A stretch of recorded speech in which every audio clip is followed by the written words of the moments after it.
never know if you don't go. You'll never shine if you don't glow. Hey now, you're an all-star. Get your game on, go play. Hey now, you're a rock star. Get the show on, get paid. Only shooting stars break the mold. Welcome to another episode of the NRL Allstars podcast. Barnesy here, host of the Allstars podcast, back again for the preseason team previews. As you might have gathered, if you are watching on YouTube, we are doing the Melbourne Storm team preview today. So all Storm fans rejoice for this one. Got him on last year, rave reviews, got him on again. We've got Rob on, also known as Munster Mash from a lot of the social media pages and Discord server. So SuperCoach Hub admin as well. Really active over in the Discord server there at the Hub. So welcome back, Rob. Thank you very much for having me. It was a blast last year, so couldn't turn you down when you asked again. I was more than happy to do so. And you are a big Storm fan, obviously. You've come in your jumper and everything, so you're ready to go. Absolutely. And I guess it's a welcome return to the podcast, but a lot changes in 12 months. You know, you've had some players drop off, and especially guys like Ryan Papenhuyzen. I think that's a bigger changing of the guard at the moment of the Storm in a lot of respects. Yeah, absolutely. Like, this is probably the biggest change, like turnover for the Storm in recent memory. It's like, it really is a big shift, especially with like Eli Katoa being out for the season as well. I think we're going to see, beyond even just the playing personnel, I think we're going to see a big shift in the Storm from how they play and a few other things. But I'm sure like we'll get into that obviously a bit more. But yeah, it's going to be a funny old year, especially. I think this is probably the closest NRL season we'll have in a very, very long time.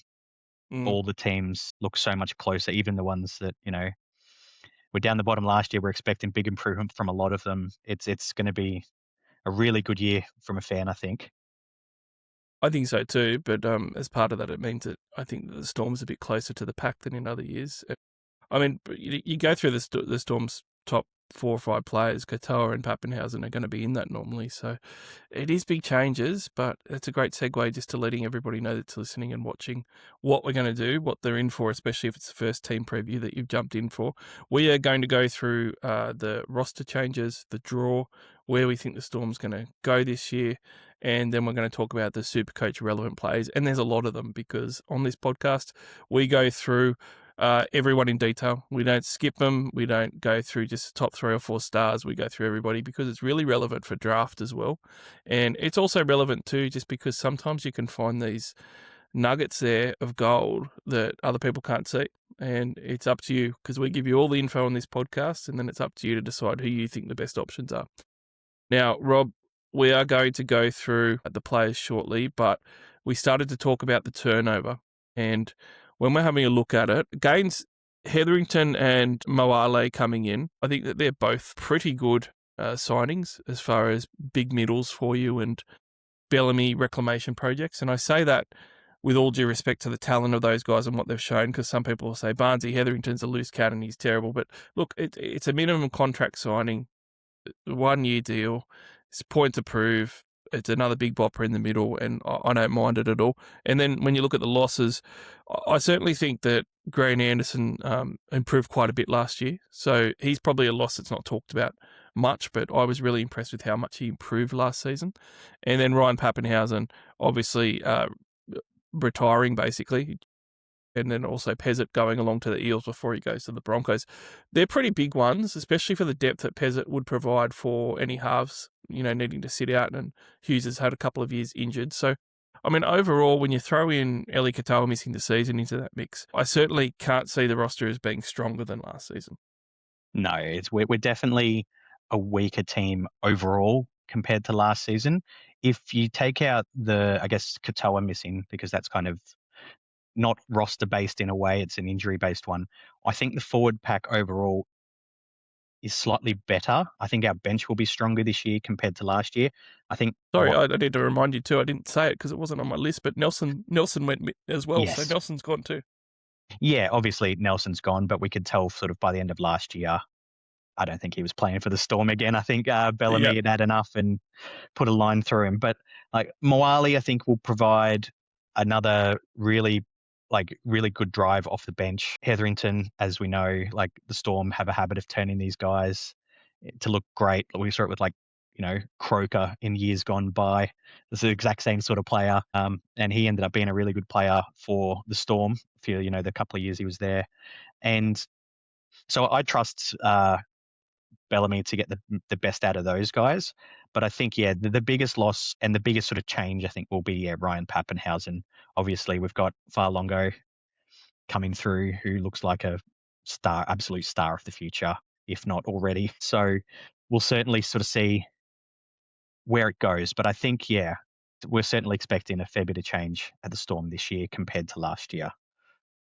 And do you think that the other change as well that should be mentioned is that it is likely Craig Bellamy's final season? Do you think that that's going to play much of a part, particularly with the stars that have been there forever with him, like Munster and Grant and so forth?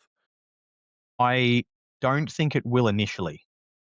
I think until we get that official confirmation in the media that he's absolutely going, because he's been on the fence for the last now 3-4 years, where it's sort of been that 1-year rolling contract for Bellamy. So there was a couple of times where it looked likely when like Riles was still at the Storm that could have been his year because somebody was there to take over. But I have a sneaking suspicion it is the final year because somebody that coaches the Queensland Origin side is probably now in line to probably take over, but we'll see on that. I think it's once the media circus really starts up and all that sort of thing, that's when I think you'll start to see it affect the squad a bit more.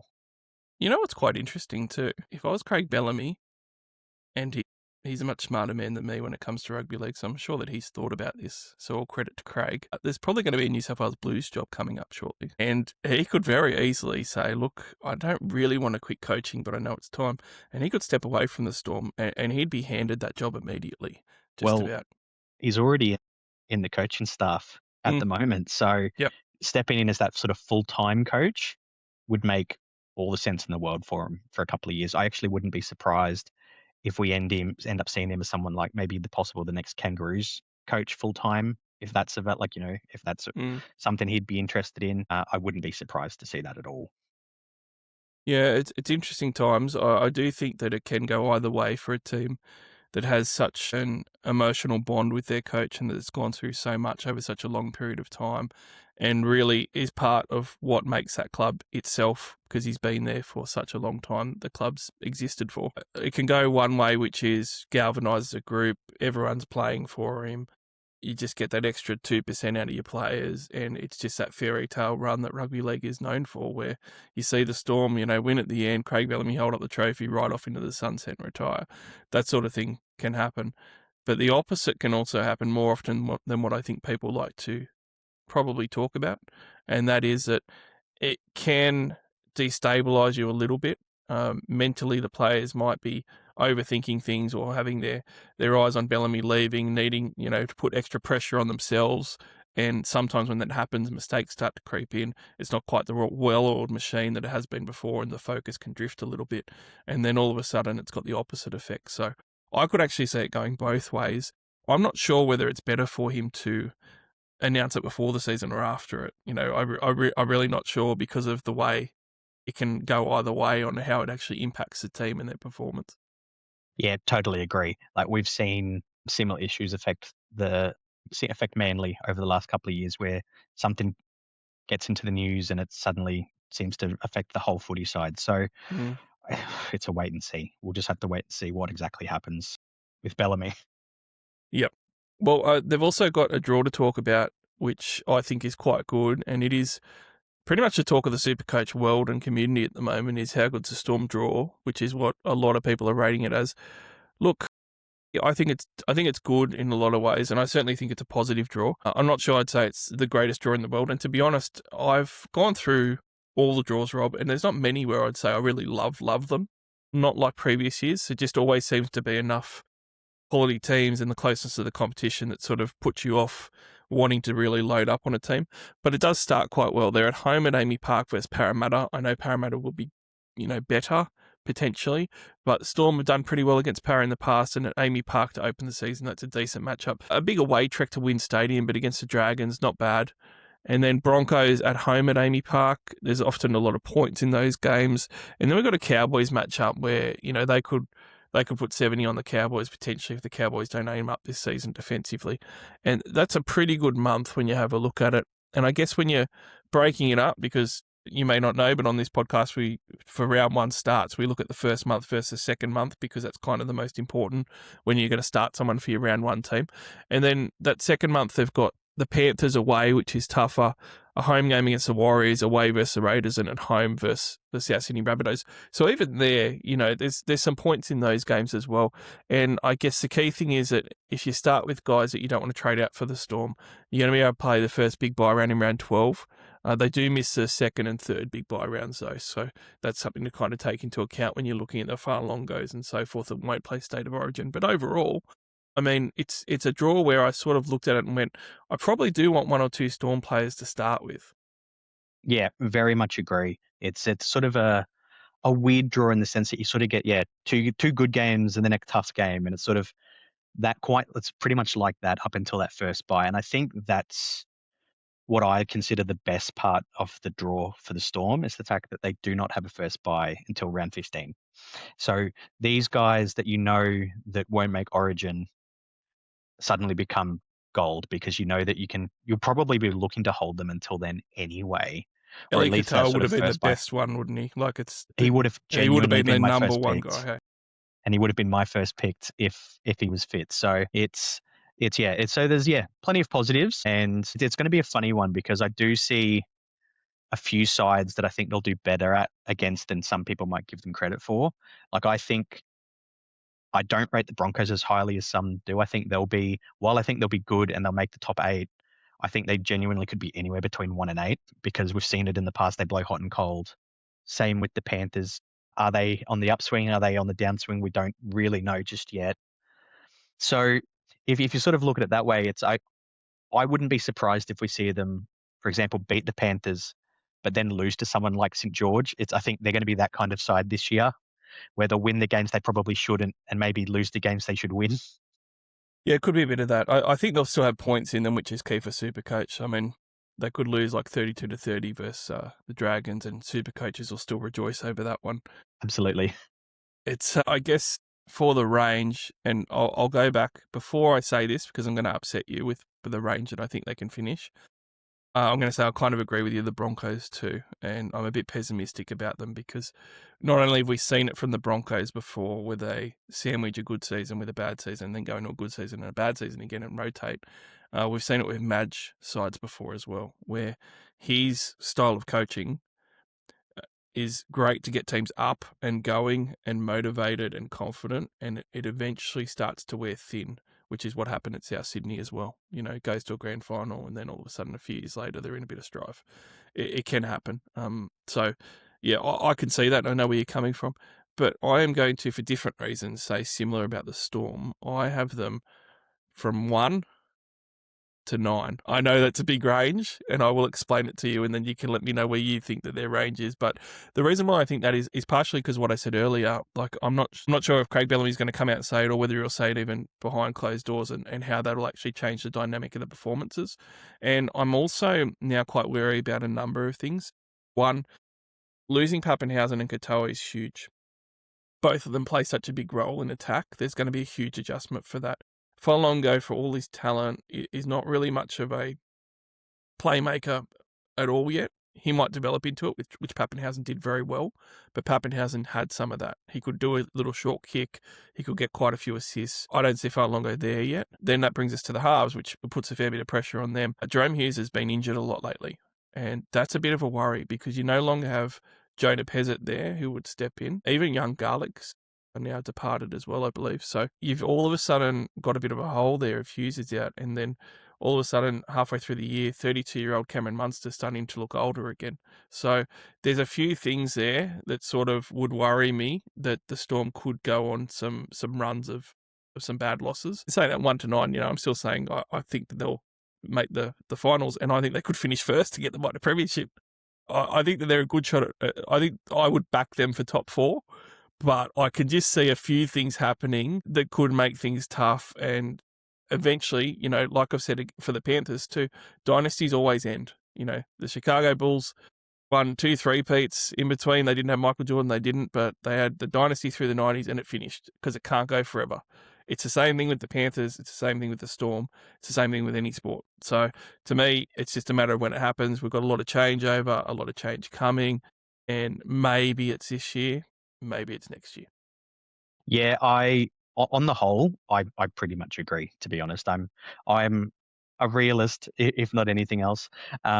So I have the Storm probably 3 to 8 is where I see it. As I sort of alluded to earlier, there's going to be a couple of sides that I think they should beat that they'll lose to, and a couple of sides that they maybe should lose to that they'll beat. I think they'll be a little bit inconsistent that way. So I don't know if they'll string together, because we often see the teams that finish like 1 and 2 are the ones that can string together, 9 and 10 wins throughout the season. They tend to be the ones that run away with it. And I think that might be what happens this year. So I think the Storm will be in that chasing pack of 3 to 8. That's where I roughly have them. Or you look at that origin period too, and like when you've got Munster out and you've got Harry Grant out, what does that look like now in that origin period? Because you don't have Pezzett and you don't have Garlic, and all of a sudden things are looking a bit shaky, like I mentioned earlier. And probably the other thing too that I didn't allude to, I am backhanded compliment positive about how they went in 2025, because I'm surprised that they went as well as they did, because there were so many games where I thought they looked really poor. And that's not to say I don't think they're a great side. Like, that's the makings of a great side. Like, they had a lot of games that they won by 2 or 4 points against opposition they should have creamed. And, all credit to them, because they found ways to do it even when they did it ugly. But I don't think that they went through last season to that grand final as easy as other years, and as easy as some people thought that they did. I think that there was definite struggles there that you could see. And champion side, champion coach, they made it work. But that only works for so long. And it wasn't an impressive season, a complete season, I should say. It was still impressive. You get to a grand final, but it wasn't a complete season as what we've seen with the Storm before, where they've been clinical and been able to really put teams to the sword consistently. And that comes down to a few players, which is what we're going to talk about now. We're going to go into the players, and guys like Munster and Grant are headlining that list of guys that I thought were slightly underwhelming last year compared to their peak years, which, I'm still saying they're fantastic last year because their peak's very high bar to hit. But, when we're talking SuperCoach, it's important to really talk about, where we think that they can hit now. If they're not going to be at their peak, maybe their price point is not the best. But let's talk about Munster first. He's the first gun off the rank. And look, I will say there's a couple of Storm guys that I really like owning, and Cameron Munster is not one of them. He burns me every time I own him. It's just really unlucky. I always have him for these mediocre scores, and then he's injured or he just doesn't come through. He ended up having a much better season than I thought. He was a 70-point average, which was up from his 62 in 2024. And then when you go before that, he was a 71 and 81. So he almost got back to his sort of SuperCoach prime days a few years ago, not quite. And it looks good on paper. At 682,000, he's expensive, but it is a troublesome 5'8" position in SuperCoach. So I 100% agree with a lot of coaches that say, look, just plug him in and you're set. I think that he's a genuine option as much as he's burnt me before. I will say he is a guy that's consistently goes 2 tons a year. He's done it for like 4 years in a row. He doesn't get a lot of tons, but his lowest score is 41, which means he's actually got a really good floor. You're going to get a 50-odd floor out of him. His raw base actually increased by almost 20%, which I was pretty surprised about. He was 35 in raw base last year, which was up from 29 the year prior. So that's really positive. The things that I don't think are as positive, Rob, is when you look at it, only 8 out of his 21 games were 70-plus scoring.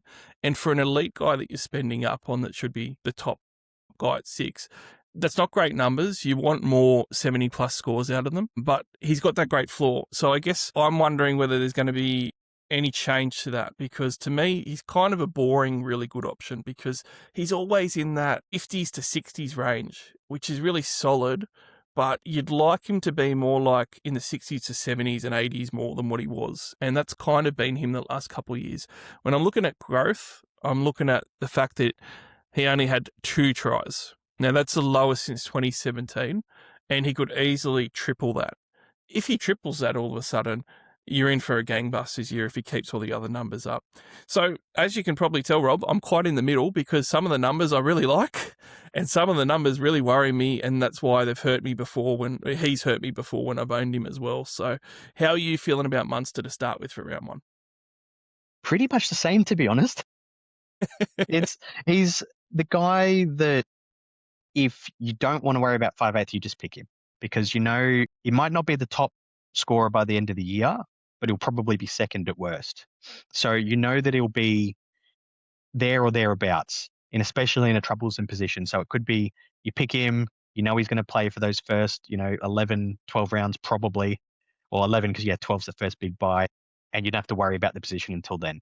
So that's a positive, especially when pretty much everyone will have Pezzett as their second 5/8. So that's a positive. One thing that really annoys me with him as a whole is if you look at last year, he had, let me just count, 1, 2, 3, 3 scores in the 90s. It's for me, it's like one of the most frustrating things is watching a player score 90 odd. And you're like, come on, just do one more thing to just crack that 100, and then suddenly things maybe look a little bit nicer. But on the whole, I think he's that guy that he's got a really good floor. We know that he's not going to really go really low. He might have one game, maybe 2 that are sort of under that sort of 50 mark most of the year. So in that sense, it's such a safe pick, and I can't really say too much more than that. Yeah, and I'll say the other thing that's good for him for round 1 is that one of the other frustrating things that can emerge with Cameron Munster is it's very hard to pick when he's going to go off. So there's times where he could score 110 points versus Penrith, and then he puts up a 48 against the Gold Coast Titans. Yeah. It's one of the things that Cameron Munster does, and it's a good thing in real life because he seems to step up for the big games, but you can't really bank on that in SuperCoach.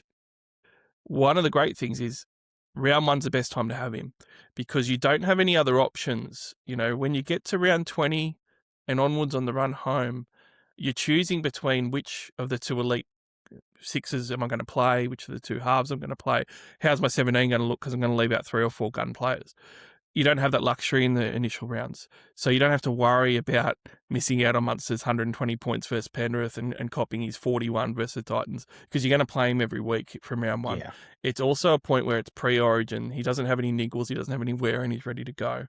So I like that he's had a full preseason with no issues or whatever. His groin's fine, which has been an issue in the past. So I actually think round 1's the best time to have him. Like if I'm going to fade him, it's probably going to be origin and after if I decide to fade him. Not to say that I'll definitely have him round 1. I might not have him at all. But if I'm going to have him, I much prefer to be playing him that first 12 rounds than after that. Yeah, agreed. It's the other thing that I really like about the halves. I'm not going to go too much into Jahrome Hughes now, but the halves for the Storm are usually, at least in years gone by, been quite good at getting that sort of final pass as a backup to score tries. And over the last couple of years, Pappenhausen has been one of the main guys that have done that, where he sort of gets that final pass to draw to beat the fullback. And I know it's actually one of the things I really like about Jahrome Hughes in particular is both him and Munster have maybe got a better chance of doing that this year because I don't know how much Faulongo is going to be in that position. I wouldn't be surprised if he's the one drawing and passing to one of the halves. So I do think there's a pretty good chance that Munster's maybe going to get 5 or 6 tries this year at least. If I think that's a pretty good chance. Yeah, and it's an interesting point. We're going to talk about Hughes, so let's just pull him on now and we can talk about him and Munster together. One of the things that I did think about with Hughes that's relevant to Munster as well is with Pappenhausen's playmaking gone, does that put more pressure on the halves to have their hand on the ball more usage, more plays being made? And Munster had really high assist stats last season, and it's something he's been, I think, gotten better at as he's gotten older in getting the assists. And it only takes a few extra for all of a sudden that to really start to help impacting your score. Like you could forecast it and say, I think he's going to get an extra 3 tries this year with 3 line break assists, and then say he's going to get an extra 2 tries with line breaks, and then all of a sudden you're looking at a 5 or 6 uptick on his average, which is really big, but it's very achievable. So, when we're talking about Jahrome Hughes and also to a lesser extent Cameron Munster, do you go into this season thinking he might actually take more control because of, Pappenhausen and the personnel changes? I think so. I think Jahrome Hughes and Munster, if the Storm are going to be successful, they have to steer the team further. I think we'll see. Yeah, I definitely think we'll see them get their hands on the ball more. The other thing with Munster, just before we sort of really move to Hughes, is that he did get a lot of those try assists with kicks to Xavier Coates. So that was something that they weren't doing at the start of the year. Maybe he does pick up an extra couple because that's now a weapon in their arsenal for attacking, especially with, it's without Eli Katoa, was such a big thing for strike, for tries and stuff like that for the Storm. Maybe now it is Munster kicking to Coates is the go-to thing. So maybe, there's an extra couple of, I guess, attacking stats there. So wait and see. I think it's a really close watch in the trials to see how the attacking structures start to shape up. And with Jahrome Hughes, he was a 65-point average last year. That's his lowest in a couple of years. Prior to that, he was at 82, then at 71, then at 69, then at 73. So more than a couple of years, it's his lowest in like 5. And it's no coincidence that he had multiple injuries and it was a bit of a disjointed season for him. I think one of the biggest things is, initially when I was looking at SuperCoach when it opened, I had Hughes as elite, sort of tier 2 halfback behind a Cleary, perhaps even behind a Hines, but maybe even, not sure. But the more I've looked at Hughes, the more I've been into him as an option. Because to me, there's a glass half full way to look at this, and that is that he's the cheapest price he's been forever as far as the starting halfback for the Storm. So there could be value there if he reverts back to what he's done previously. And then you look at the narrative of the extra responsibility, but it was more when I dug into the numbers. His true average last year was actually 10 points higher. His real average is really 74 because he had 3 games where he played 40 minutes or less where he got hurt in them. That all of a sudden, you sort of go, wow, it's actually 74 and he's priced at 65. That's really good. And the start of the draw is really good. He's also got 2 years straight until last year where he was 25 raw base, but that went down to 19 in 2025. I always like to look at raw base, even when it's a back or something, because 25 to 19 is a dramatic drop-off. And it's not normal compared to his career the last few years. So you sort of go, well, look, he had a bad shoulder. Was he tackling less? Was he getting more negative stats? And the answer is probably yes when you look at it. So all of a sudden you've got 6 extra points there if he reverts back to his normal 25 raw base really comfortably, and you can get raw base back up really quickly and easily. And then all of a sudden you look at it and go, well, his average was 74. And he should have an extra 6 of raw base. He was actually back to 80. He was actually back to his halcyon days, if you look at it and take out his injuries. So I was actually quite excited when I was going through the numbers, Rob. And I didn't want to be because I didn't really want to, be putting him in my side. But I guess the thing that's going to worry everyone is all of what I've said depends on him being healthy, unlike last year. And that's been a bit of an issue. Yeah. No, it's very much... I can't really sort of add too much more there in relation to the numbers. For me, he's the kind of guy that I think you should really, really strongly look at if you're looking to take Mitch Moses, because I think for his absolute best season of what we can expect for Mitch Moses, I think we're maybe looking at a 70 at best. I think Hughes has shown that he's somebody that can actually push into like a 75, 80. And he's not that much more expensive at all. So whereas Mitch Moses, he does have a couple of big hundreds sort of a year, Hughes is that guy that's more likely to crack 100. He'll crack 150 as well. He's got those big ones. Exactly. And I think with him I think his running game is going to need to come a bit more to the fore to to really shape the Storm attack. So I do think that he's going to pick up more opportunity to score points through that. Now, the big knock on Jahrome Hughes is that Katoa is out. We know that that was a go-to move, not even necessarily for scoring tries. There'd be plenty of times where Katoa would make a break from the halfway line because, Jahrome Hughes has put him through a hole. Now, I don't think whoever, let's say it's Lasardi or if Blore moves across, I don't think either of them are going to be that person. But I think Farlongo could be.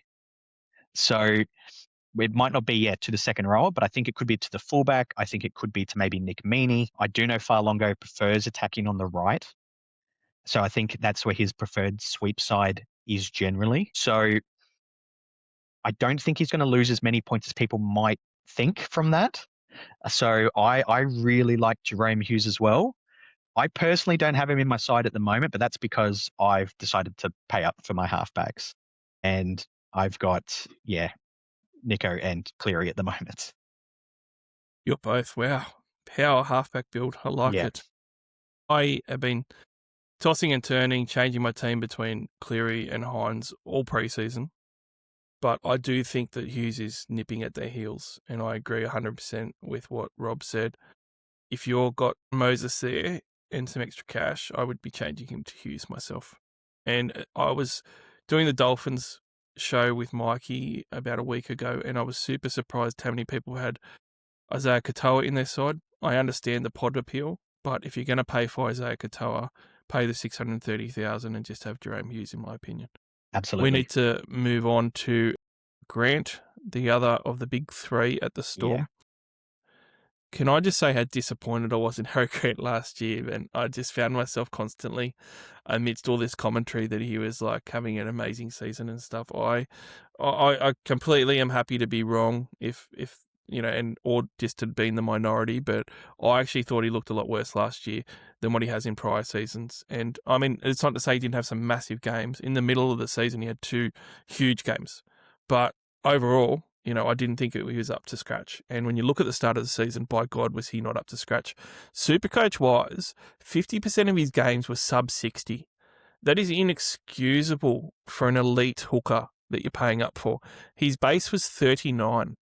So since 2022, his base has dropped every single year. That is a really bad sign for a hooker getting towards the 30-year mark that used to have pretty solid base in the 45, 46 type of range. Now, the other thing too is that the last 3 years, he's scored tries of 7, 9 and 12. And in 2025, he only had 5 tries. So that's a big drop off in try scoring as well.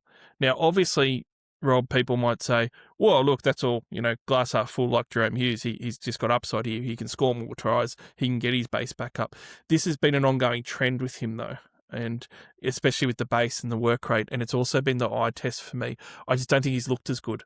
And 62 average, it used to be a point where you were deciding between 2 cheap hookers or not on a build strategy. And you go, look, 80 points per game for Harry Grant. I just need to pay for that because it's elite. Yeah. I'm happy to pay for that at hooker. I'm not happy to pay for 62. Like, if I'm paying for 62, even if he improves by 3 or 4 points a game, I don't want to pay 65 points at hooker for round 1. I would rather get a cheap guy that can give me 50 and use that money elsewhere. So it's a big no for me, actually, for Harry Grant all preseason until I sort of looked at his price and I came around a little bit, because I actually had a couple of listeners send me their sides and they had Harry Grant there, right? And I went, you know what? Like, if you don't want to run the gauntlet at hooker with some crap scores or potential risk, then Harry Grant is the cheapest that he's been. So, I mean, look, I understand it. And I'm not going to say he's not an option at all. I've decided to go against it just because of how he looked last year. And I will finish, Rob, by just reading out his scores last year that he started with, because I think that might, get people around that I don't just hate Harry Grant. It was actually just happening, and I was upset about it as a SuperCoach owner. 51, and then he's thrown in a 26, 70, a 53, and then he's thrown in a 38.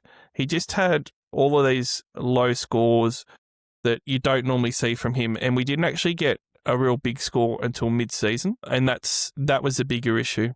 We got a 80-point score in round 14, which was his highest, but the first time that he got above the 80s was his only ton of the year at 113. So it just seemed to be more low scores in the 30s and 40s and fewer tons for him than what we normally expect.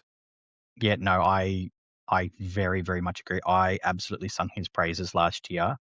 I thought Harry was in for a big one, and he wasn't. He's really gone into his shell over the last couple of years compared to how he was when he first really broke through at the Storm.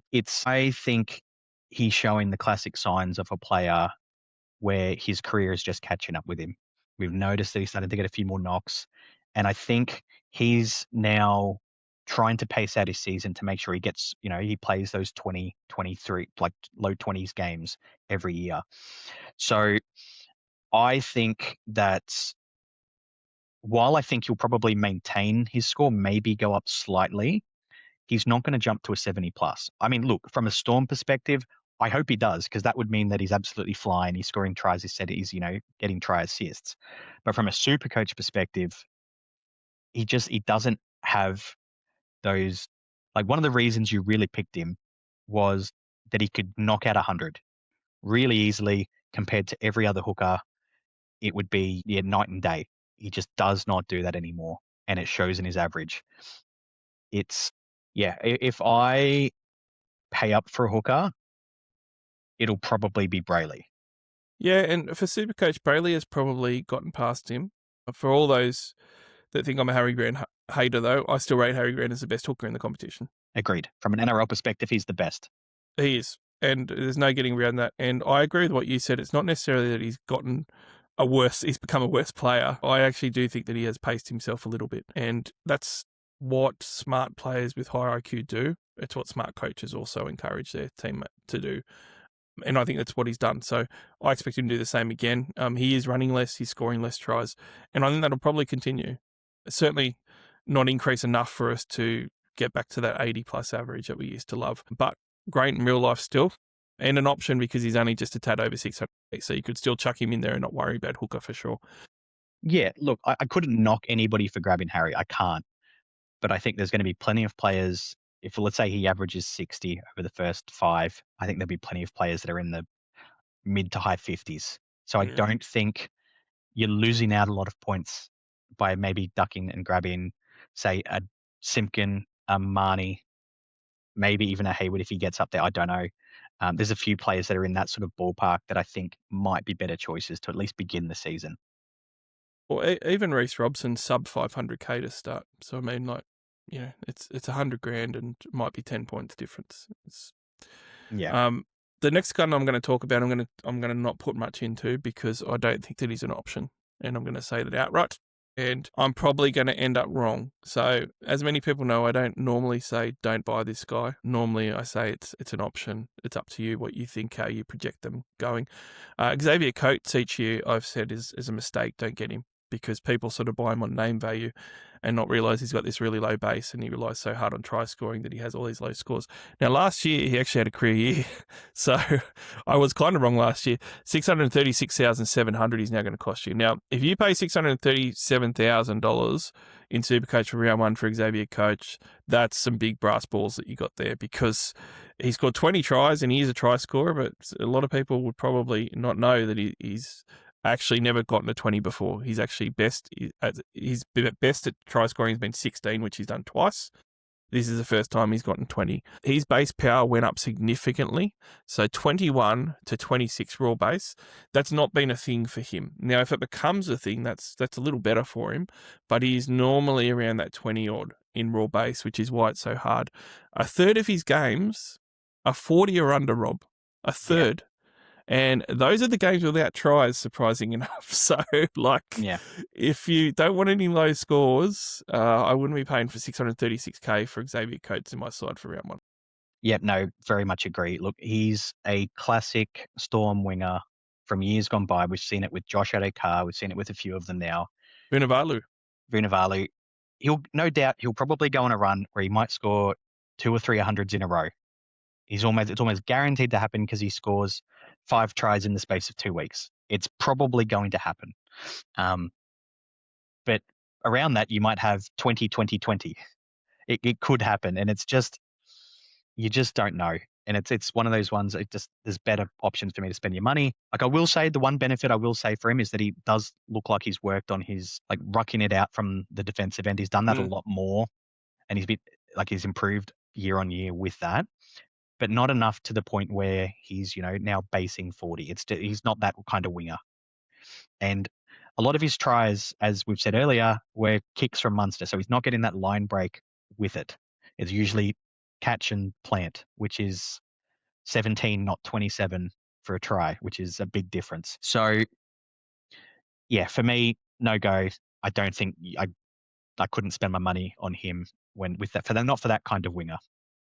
And this isn't also to say that he's never an option when we say, like, don't go Coates. It's for round one, and a lot of it's to do with his price point. At some point, he's going to be like 380,000 and have a golden 3-week run. Go and grab him, because that's the time to do it, and that's the time where paying that type of money will not burn you, but paying that sort of money for round one can burn you. And I'll finish off by saying what he did was a complete career outlier for SuperCoach. Absolutely. Last 5 years, 51 points per game, 44 points per game, 45 points per game. 51 was his career high last year, and then he goes to 65. He's been nowhere near that before. Yeah. And I don't think it's because he's just suddenly become a 65-plus gun in SuperCoach. Yeah. I don't believe it. Yep. But when we're talking about rising guns, I'm excited for this bloke. Suafa-Longo.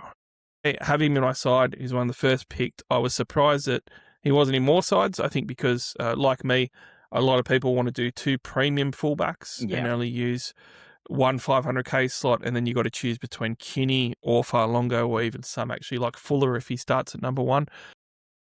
Fa'alongo is my pick. 511,700. As a starting 1 in 2024, he averaged 67 points per game. And that's important because if you look at 2025, he was playing mainly on the wing. He didn't start at number 1 in any game. But 2024, he had half a dozen games as a starting 1 when Pappenhausen was out. And he scored 67 points per game. And that was across 6 games where he only scored 2 tries, which is really important because it wasn't boosted by tries. But what it was boosted by is he averaged 1 line break per game, 6 line breaks in those 6 games, and almost 8 points per game for tackle breaks. Now, that is SuperCoach gold. He should have 10-plus points per game upside on his price point at minimum. And the big thing is that he's playable every single week and he can turn up. He's got a lot of growth as a young guy too. He's got a full preseason where he's been the fullback. He's going into round 1 with the number 1 on his back, no competition. I really, really like him this year. He's in my side for sure. Yeah, no, it's copy and paste. I completely agree with everything above. The only thing I guess I want to add to that is I really do think he will become a focal point in the Storm attack. He, as we've talked about earlier in this podcast, he's a running fullback. He's not a ball player.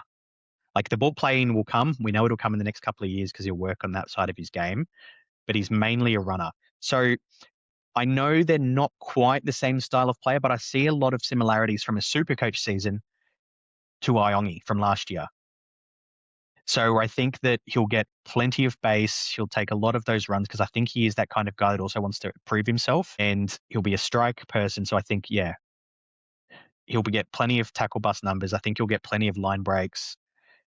He is probably going to get plenty of tries, and he has a habit of scoring doubles. See who he reminds me of? I'm going to do a player comparison for you.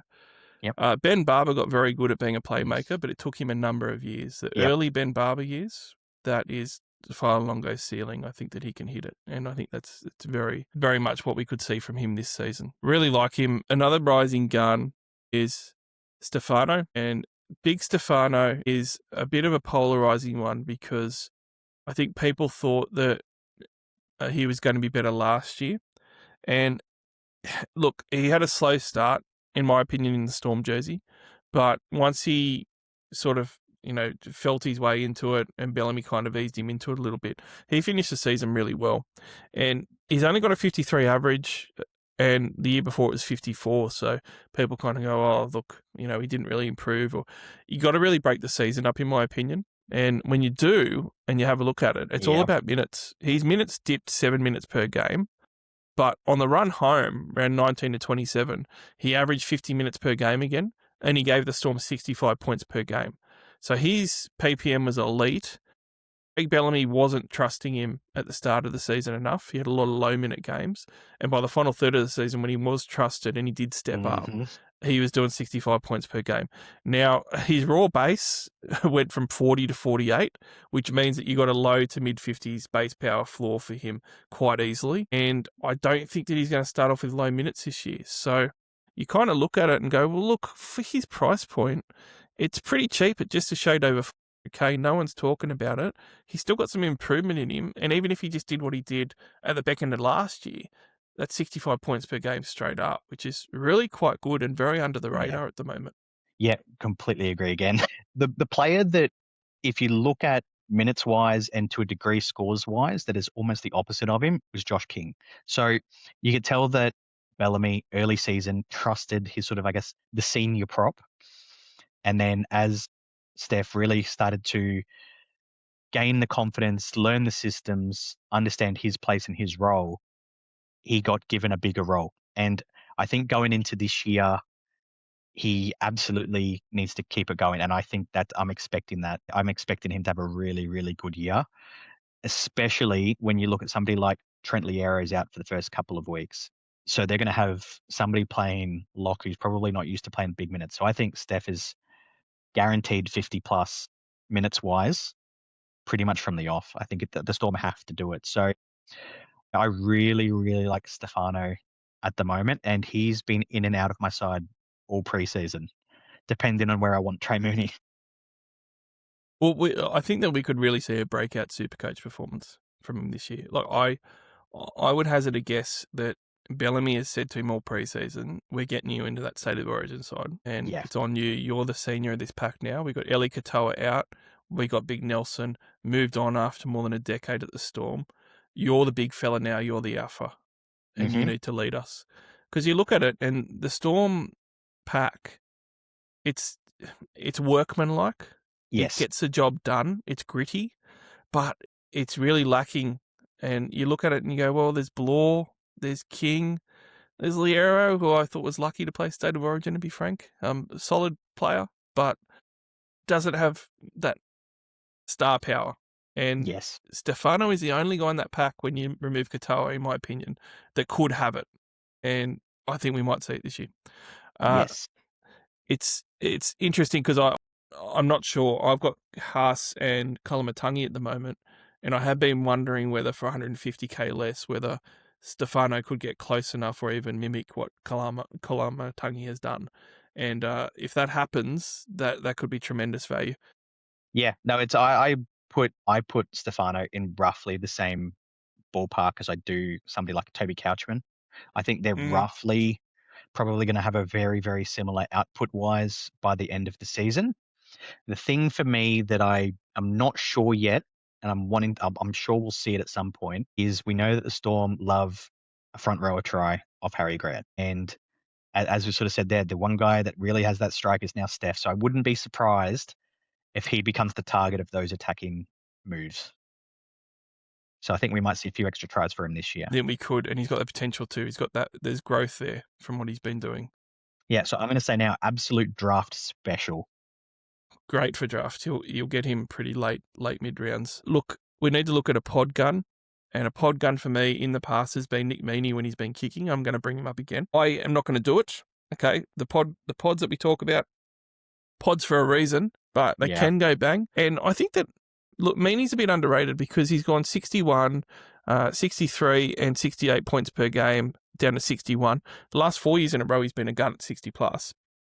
He lost the goal kicking to Pappenhausen last season, and he's now going to have the goal kicking back because Paps isn't there anymore. So you throw the goal kicking back on, and he's got that 68 type of potential again that we saw a few years ago. It's only like 6, 7, maybe 8 points above where he's priced at. But when you're looking in that bracket of centre wings that are below 600k, there isn't a lot of those type of guys. Brian Toto comes to mind, and then there's not a lot of others. Everyone's gravitating towards these really high price guys that are 700 plus. KO Iro is a good pod that people are looking at, paying up for a Herbie Farnworth. Even Valentine Holmes is in quite a few sides. He's going to be in 1% of sides, and Yeah. he's got ton potential if you think the Storm are going to score a lot of points to start with. Yeah, so I can genuinely say that Meaney has actually been in my SuperCoach side in preseason for the exact reasons that you've mentioned. I've been looking at him versus Brian To'o all preseason. Now, the one thing for both of these players that I don't really like, but it's something I think as long as you're aware of, it's okay. They both have one really big 100 from last year. So Nick Meaney was about 160 odd, and I think Brian To'o was about the same off the top of my head. You know So, what? That 165 that Meaney did was against the Cowboys, who he plays in the first 4 rounds as well. Exactly. So I think he'll probably have one game like that this year because most backs tend to have those games where they maybe score 2 or 3 tries. So if you take that off, he has a 55 average for the year otherwise. So not amazing, but when you add the goal kick in, which should add probably 10 to 12 points, you're exactly right. He probably is that sort of 67, 68. So he's guaranteed to go up, whereas I'm not as certain that Brian To'o does that because the Panthers have a really tough draw to begin with. So if you've got Brian To'o and you want to go for somebody that I think has a better draw, and we also know will probably play around 12, Meaney is the perfect guy for it because his floor will be higher because of the goal kicking. And yeah, I think he's still got those big score potentials if you don't think Brian To'o suddenly jumps up to like a 70, which, I mean, he might, but I think him and Meaney will be within a couple of points of each other by the end of the season.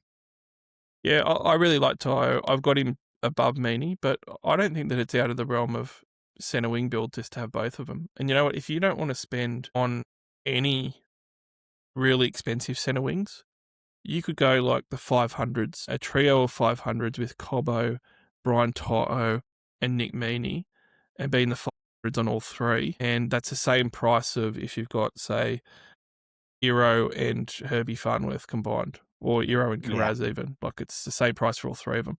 It's quite an interesting team build when you look at it that way. So just a few options for people. I do think Meaney will be solid. How many big scores he can have early on will be key. The big balls pod, the one that like no one's going to have except for his family perhaps, is going to be Sean Bloor. And I say that, but like every year I get people asking me about Sean Bloor, and I understand why, because he's got these offloads that he can pull out. I was really surprised his offloads last year dropped by almost a third. Yeah. And he was in the top 10 of offloads the year before. He's always been good at it per minute, but they went down quite a bit. So he's only 519. I don't like it. I think there's too many options there. But again, I've had people with him in the side looking at him as a pod. How do you see him going this year? Because there is also the narrative there, Rob, that look, they always went to Katoa. Katoa's not there. Maybe Bloor gets a bit more ball on the left, or maybe Bloor even swaps sides. Yeah, I think that'll be key. If Bloor ends up on the right-hand side, I think that's sort of a sign that they might be looking to run him as that strike sort of Katoa replacement of Hughes. I think because he probably does run a better line compared to like a Lasardi or even Joe Chan, depending on who gets that role. I do think he'll get better ball, and we've seen it at times. He's flirted with that sort of low 60s average where he can put together like 5 and 6 games where he looks really, really solid and he tempts you in, and then it suddenly drops off and he's puts together a run of 40s. He's done that over the last sort of few years since he's been at the Storm. So you could just put that down to, so that's somebody that's feeling their way into the system. That's taken him a couple of years, and this is when it's really going to click. It could happen, and it wouldn't shock me in the slightest. But it is a big bull. One try, sorry. No, 2 tries. He scored in the last round. 2 tries last year. He's not very much for an edge back row as well. Not at all. So bit of growth. If he builds that up to say 5 or 6, that's suddenly 5 to 10 points. That is improving. So I couldn't do it, but I would say I think he could be a really, really shrewd pickup for draft sides. Yeah, he reminds me of Liam Martin a few years ago. So Liam Martin was one of these back rowers. It played completely differently, but Liam Martin in SuperCoach is one of these back rowers that kept having these 50s. And you sort of went, look, he's edging. He's gone like 53 to 55. He's edging towards gun.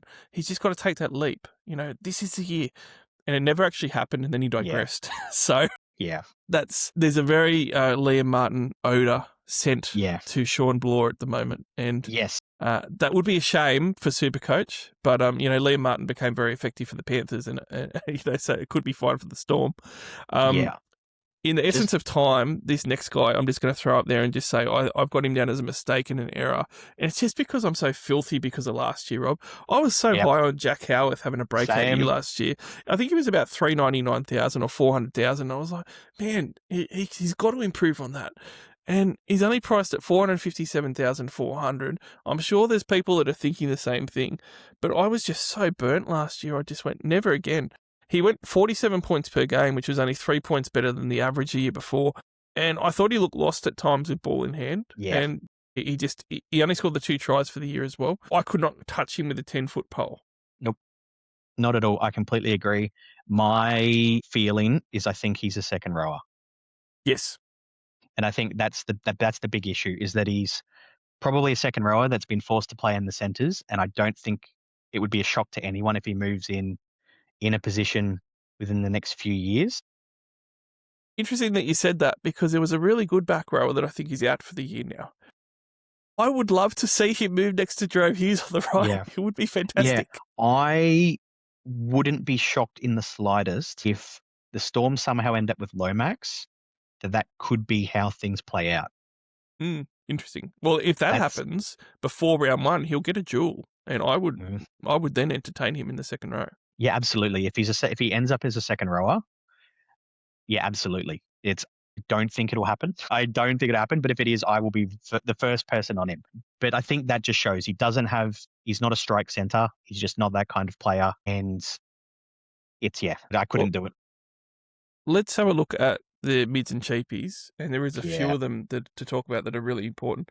Before we do, I need to quickly mention the great partner and sponsor of the Allstars podcast in One World Courier. One World Courier are a fantastic shipping and freight company. If you or your business that you work for or own has any shipping or freight needs at all, whether it's pallets or envelopes or whatever, they are the people to go to. Just jump online, oneworldcourier.com, and sign up for a free account today. When you sign up for a free account, it'll say, how did you hear about us? If you put NRL All-Stars podcast, they'll hook you up with a great rate to start with to try them out. But on there, you can plug in what you want to send and where you want it to go to, and it will give you all the different options of carriers that you can pick from. When you pick your carrier, it's done. You pay One World Courier with their invoicing, and they take care of it all for you. So it's a great system. They're a great company and a great supporter of the All-Stars podcast for 3 years running. Go jump on them today. Mids and cheapies, the first guy is William Warbrick at 413,000. So he's definitely mid. And look, I've got to say, he's gained a lot of steam, Rob. There's a lot of people talking about him. And I want to believe, but when I look at the numbers, it's a bit dirty. You look at 2024, okay, because he was out most of last year. He's got 13 tries in 21 games. That's a really good strike rate. 13 tries in 21 games, really good strike rate. Couldn't hit 60 plus. Massive low games. And then you look at how he started that season. The first third of the season, he was a 40 average. And if he's a 40 average, he's going to actually lose your money. So I understand wanting to find a 400k guy that can explode on the end of a backline that can score a lot of points. I get it. But it's just the dream is not the reality. And that is exactly what I thought when I looked at William Warbrick's numbers. 113 points was his big game. Other than that, he finished on 101, which was his biggest game in that 2024 season where he played the full season, basically. I'd also say as well that whilst those were great, he just had way more games under 60 points, and it just was not worthwhile. And his strike rate could actually go down. And then on top of that, last year he had some concussion issues, which kept him out a lot of weeks. I would hate for a head knock round 1, and I hope for William Warbrick that doesn't happen all year to him. But being realistic about it, if it happens, every chance he's out 3 or 4 weeks, or it's an even worse problem. So there's a lot of groundswell about Warbrick, and I just don't really like it at all. I think there's a lot of better, safer options that are more consistent. No, that's exactly what I have written down for myself, is that there are far, far too many games where you see that he scored a try and he's still under 50. That's awful. It's you say, so while I don't think it's necessarily a lack of effort, it's just a lack of involvement. That's his big issue. You see it with somebody like we've seen it in the past, somebody like a Cobbo, where he can get 2 and 3 tries and he's still going sub 100. And I think Warbrick's exactly the same kind of player where you could go, all right, yes, I'm absolutely in for a great score here. We can see against Souths in 24, 2 tries, 31 base, still scored only 81. Like that's, Yep. you want those games to be 100 plus. So for me, I don't get it. If you're looking for somebody at that price point, I like Campbell Graham better. I think there's a few guys that you can look at, to be honest. Yeah. But it's one of those things where he can easily score you the same as a 200k rookie that you've got there to play. Yep. Like one of the St. George guys could score the same as him to start the season. And then it's just so much money that you don't need to tie up. And Yeah. Or I don't like it. I really don't. And I know I've said it a lot, Rob, but I want to like it. I want to get my head around it. And a lot of people in the community like it. But to me, he looks like a guy who has come across from like rugby union and not ever gotten fully comfortable. yeah. And sometimes those guys never get fully comfortable. They always look like that. And it's good enough to sort of be fringe or maybe even to carve out a 10-year league career, but they never get any more comfortable. You still get the errors in their game. You still get the little bit of awkwardness sometimes in the line, the bad hands that we see from Warbrick at times. That all might just be there. That might just be him. And it's what I've seen from him in the last few years. He could get better though. Yeah, I think, look, I do think there's probably value in the sense that I think he'll average higher than he's priced, but he'll be that guy that could lose money. But then like any other, like as we were saying about Xavier Coates, he might go 100, and then that's when you'll jump on. Like he's that guy that will average out. He'll probably be about a 50 by the end of the year. But it's not going to be because he's scoring, 55 every game. Well, he's gone, 50s for 2 years, and even if he improves by a few points, he's still going to be like 55, 56, 57 points a game. And I just don't think it's going to be worth it. Look, there's another guy who is probably got the job of Katoa, and that is Lasati, who is very popular. If he is named a starter on an edge, I'm going to say he's a must-have. Agreed. 69,400. A guy that's going to probably play 80 minutes, you just got to get those guys. And if he's running off Hughes, even better. And I don't think you even need to look at his numbers and stuff because he doesn't have a lot to look at really. He's only got the one game in 2024 for the Panthers, and then you go to 2025, and we obviously saw him a little bit for the Storm off the bench, but it's not like that we saw him for an extended period where he was starting.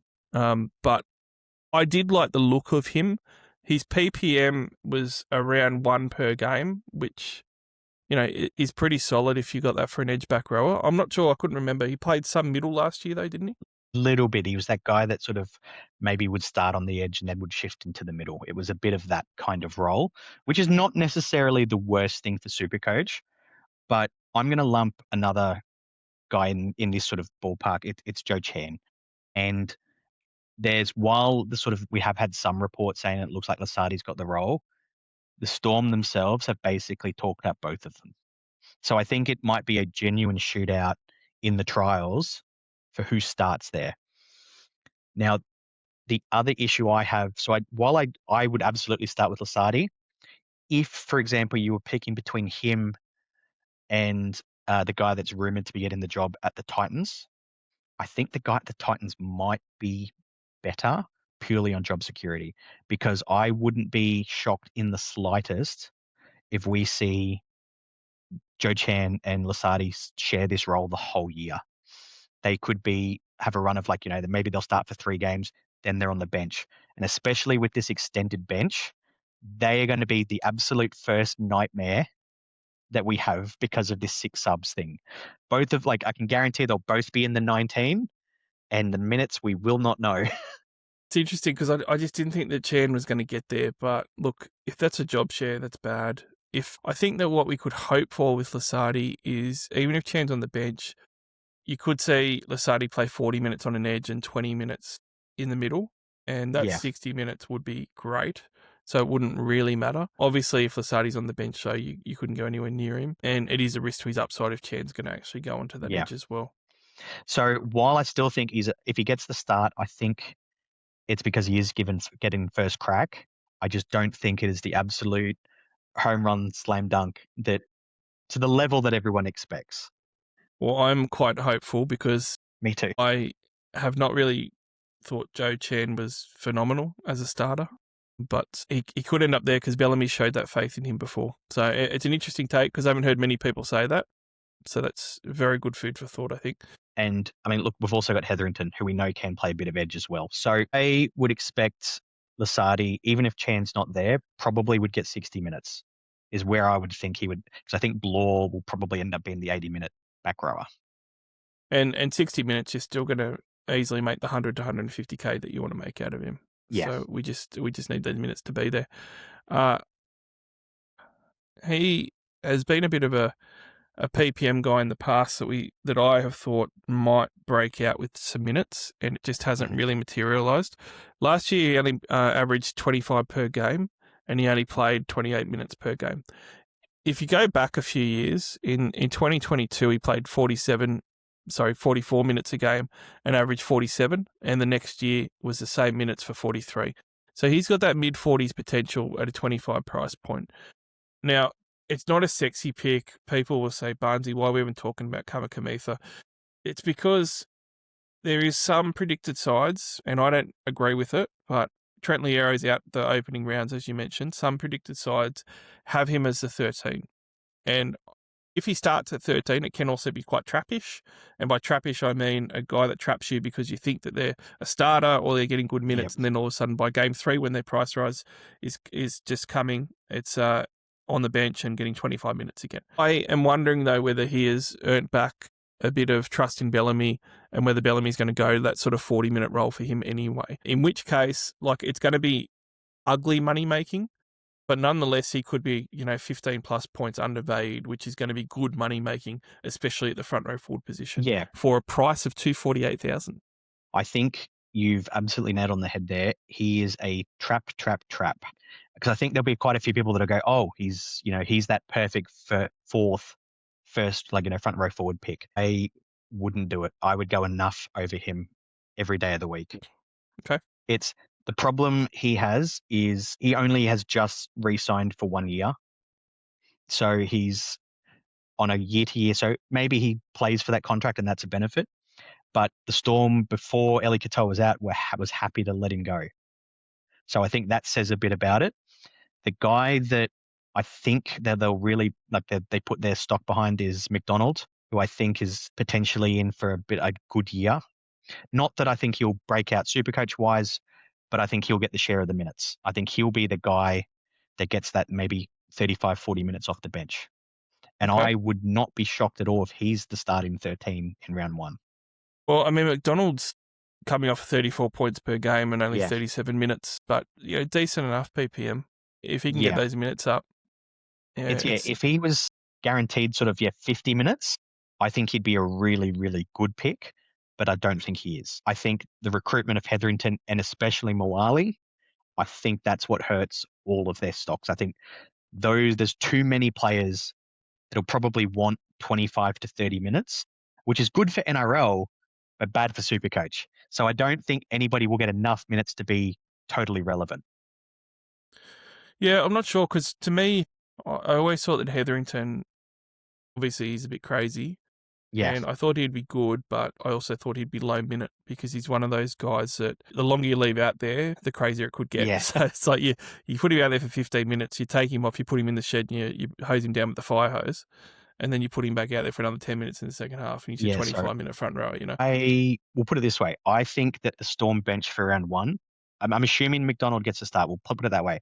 So I think the bench will be Wishart, Kamikamica, Moali, Hetherington, and probably Joe Chan. Okay. So if you look at that, it makes sense, but then you're also like, okay, so we know Wishart's going to get minutes. I would say out of all of those guys, McDonald's probably the first one that they'll put on.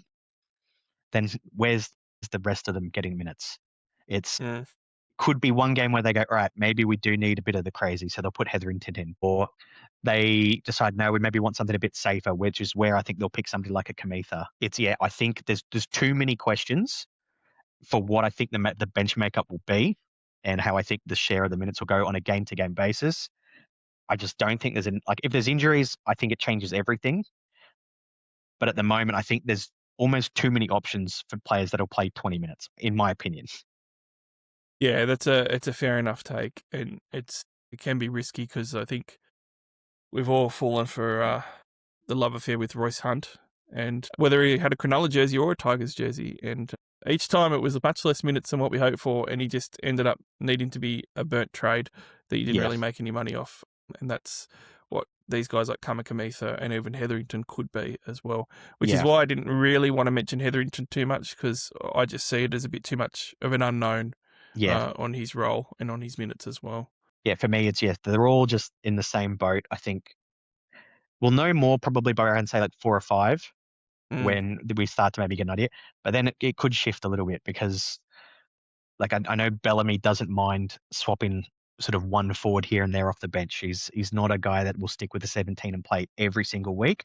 He definitely has trust like a 20 sort of man squad kind of thing. So, yeah. But that's the thing with Liero as well. Like, it wouldn't be uncommon because Bellamy's got a bit of that Wayne Bennett in him where the name doesn't matter and the number on your back doesn't matter too much. So it wouldn't be uncommon for is Liero out the first two weeks? 2 weeks. Yeah. So it wouldn't be uncommon to see a coach like that go round 3, we're putting Liero in jersey 14 off the bench, and you see him play lower minutes and ease him into the season. You know, that can happen for a couple of weeks as well. Yeah. But I think the motto of the story is we just don't know with these fringe minute guys and these guys that are sort of PK. So it's better probably just to stay away from them, particularly when they're front rowers and could be really low minutes. Exactly. I think we'll have enough players around that prize that we have a bit more certainty on their role that I think it's just better to go there. Yep, agreed. Well, that is the Melbourne Storm team preview. Yes. Rob, thank you so much for jumping on Munster Mash on the SuperCoach Hub Discord server and also elsewhere on social media. Thank you very much. It was great to get your insight. I'm happy to chat. So if anybody reaches out to me, whether it's through the Hub Discord or like on X or any of those sort of places, more than happy to have a chat. So thank you very much for having me, Barnsey. And look, I can't plug you enough. Your preseason stuff is amazing. I think if you haven't listened to the other teams, go listen to them. Very, very valuable. And same for during the year. It's great content. Thanks, Rob. Appreciate the endorsement. We don't get enough of them, so I'm chuffed. For everyone listening, if you do want to follow and get every episode as it pops up, make sure you subscribe, and you can do that on YouTube. You can also do that on Spotify and iTunes if you prefer to listen and not see the ugly mugs. Go for it and just listen to us. But otherwise, you can follow me, the NRL Allstars podcast, on Twitter, or X, I should say, Facebook, and also Insta. I promise I'll get more active on Insta soon. I keep forgetting about the page. But otherwise, we'll have another team preview coming up very shortly next coming days. We're pumping out at least 3 a week at the moment. Until then, enjoy tinkering with your sides, looking over SuperCoach. All the team lists for the trials are really exciting. I can't wait to talk more footy with everyone again real soon. You'll never know if you don't go. You'll never shine if you don't glow. Hey now, you're an all-star. Get your game on, go play. Hey now, you're a rock star. Get the show on, get paid. Only shooting stars.